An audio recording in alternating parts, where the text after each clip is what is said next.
Hello and welcome back. In the first tutorial we prepared the project to start creating interactions, and now in this video we will set up the player character and we will create our first interaction ability. It's going to be the interact passive ability, and we will show you how to set it up and what are the type of traces that you can use. Okay, to start we will go to our third person character.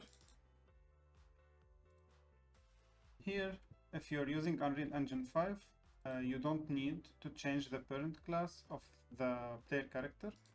But in Unreal Engine 4, because of limitations of ability system component, you need to change your parent class from class settings to TBIA gas character base. But in Unreal Engine 5, you don't need to do that.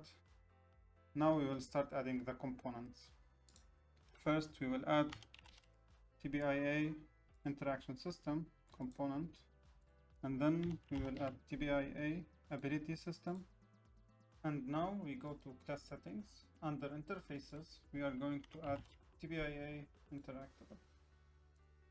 That's it now for the player character. Now we want to create our passive ability. Let's create a new folder as abilities. And now right click, TwistedBytes abilities. We are going to create interact passive. We will keep the name, and here you can see the trace channel that we are going to use. We will use our interactable trace channel, and we will go from the center of camera. There are multiple start locations that you can use. The center of camera, the trace will start from the center. This is so helpful in most cases, like third person or first person. You can also use sockets on character meshes. It's better to use a socket, not a bone, because the trace will be affected by the animation, because bone will move in a different way than sockets, where you can make the socket child of the root, which will be so smooth for the traces. And you can also use cursor. This is mostly used for top-down games where you want to use your mouse for interactions. You can also use custom trace.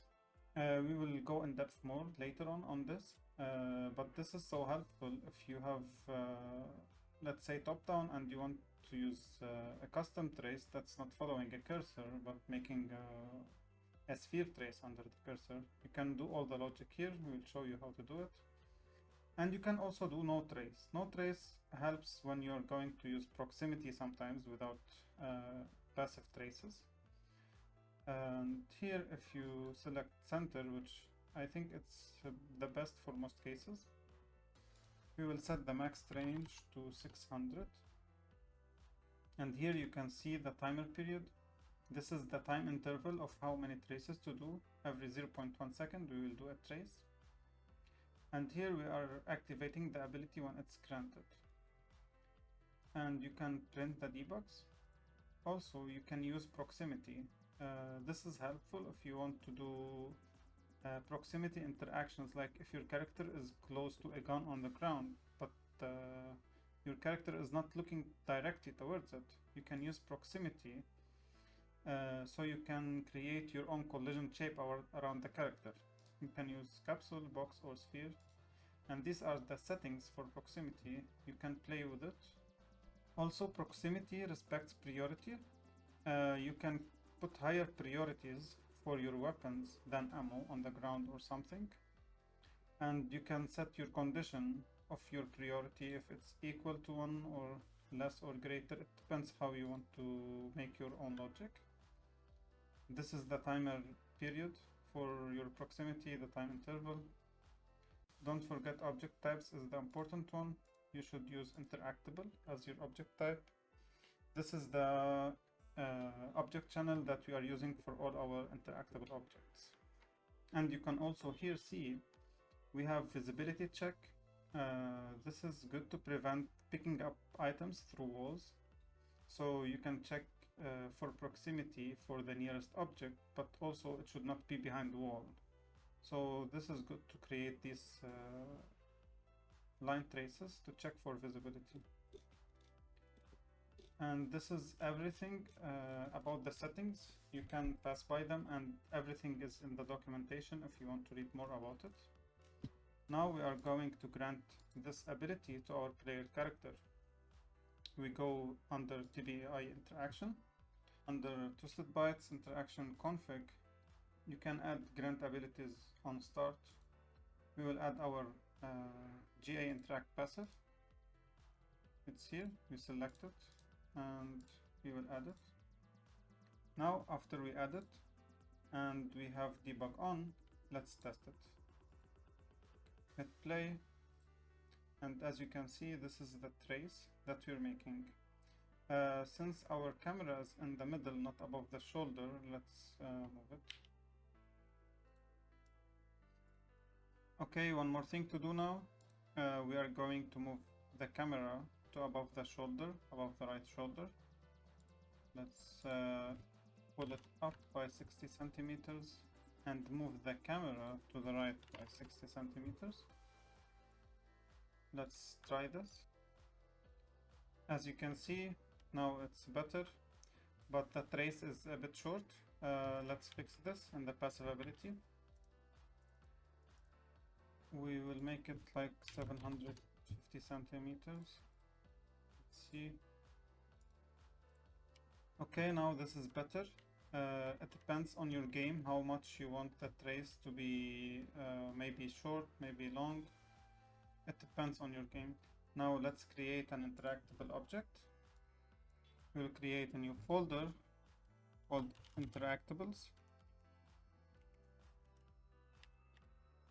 Now we will create a new blueprint class based on actor. We will call it pp_gas actor. You can also create gas actor base from our menu in TwistedBytes actor, gas actor base. This will have all the components needed and interfaces for your actor, but you can use your own actor. If you're using Unreal Engine 4, you need to go to class settings and change the parent class to TBIA gas actor base. But in Unreal Engine 5, you can just add the components and interfaces immediately. We will add them now. TBIA ability system and TBIA interaction, and we will go back to class settings. We will add the interface TBIA interactable. Now we are good to go here. Let's implement the events that will be called by interact passive ability.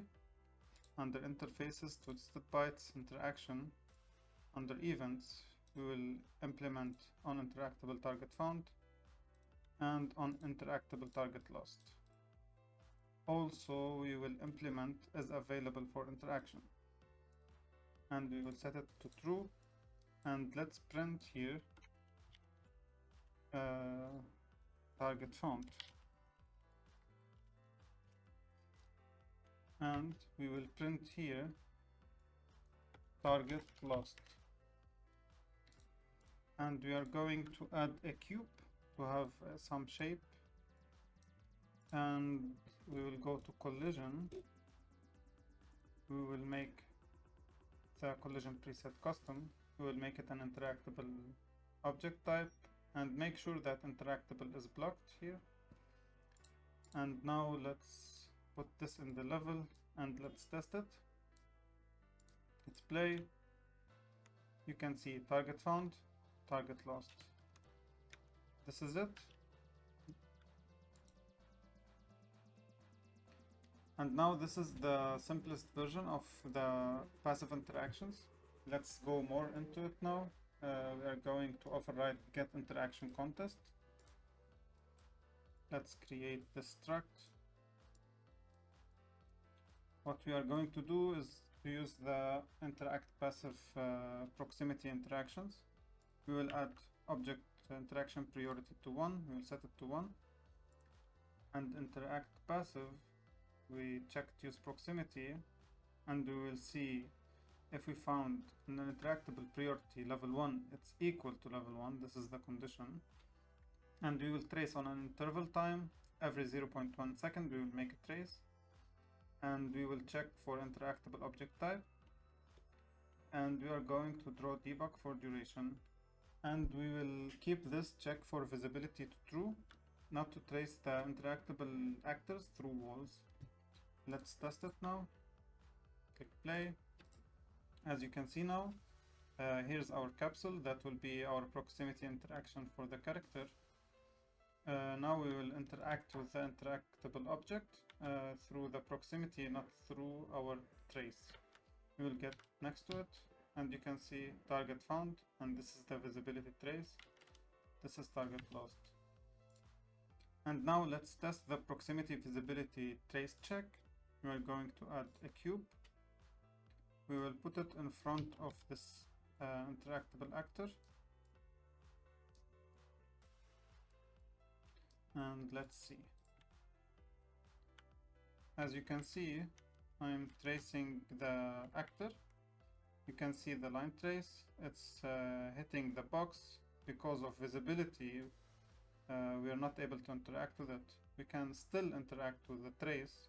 If we hit it, we will see target found, target lost. But if we get in this way, we got target found and target lost. So this is everything for proximity interactions for now. We will make more tutorials for cursor interactions. It will be a top-down series, so stay tuned to watch the upcoming tutorial series. Thanks for watching.